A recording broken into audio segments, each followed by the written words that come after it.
ডন থ্রিতে থাকছে চমক, ক্যামিও দেবেন শাহরুখ প্রিয়াঙ্কা।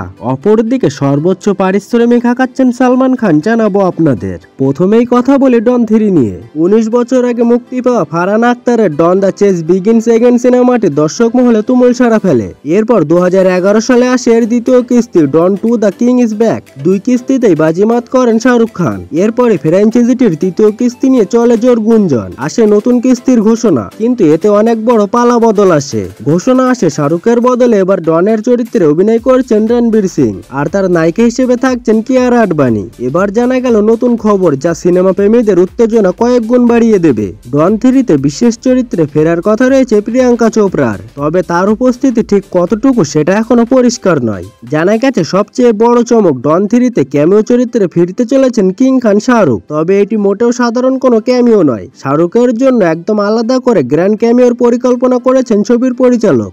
ইতিমধ্যে ফারহান ও শাহরুখের মধ্যে দীর্ঘ বৈঠক হয়েছে বলে শোনা গেছে। ছবির গল্প, চরিত্র, দৃশ্য সবকিছু নিয়ে বিশদ আলোচনা হয়েছে তাদের মধ্যে।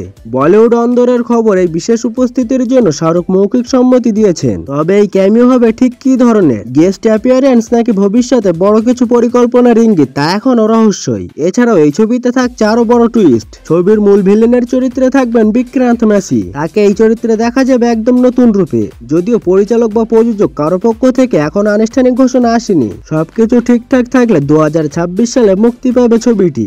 অপরদিকে রূপালী পদ্মার মতো টেলিভিশনের পর্দাতেও ভীষণ জনপ্রিয় সালমান খান। বড় পর্দায় কখনো তিনি সুলতান, কখনো টাইগার, হলো ছোট পর্দায় তিনিই বিগ বস। আগস্টে শুরু হতে যাচ্ছে বিগ বসের 19তম আসর। সবকিছু ঠিক থাকলে পরবর্তী 5 মাস ধরে চলবে জনপ্রিয় এই শোটি, যেটির প্রিমিয়ার হওয়ার কথা রয়েছে আগামী মাসের শেষ দিকে। এর মধ্যেই খবর, পূর্বের শো থেকে উপস্থাপক হিসেবে যে পারিশ্রমিক পেয়েছিলেন তার চেয়েও অনেক বেশি হাঁকাচ্ছেন এবারের আসরে, এমনটাই বলছে ভারতীয় বিভিন্ন সংবাদ মাধ্যম।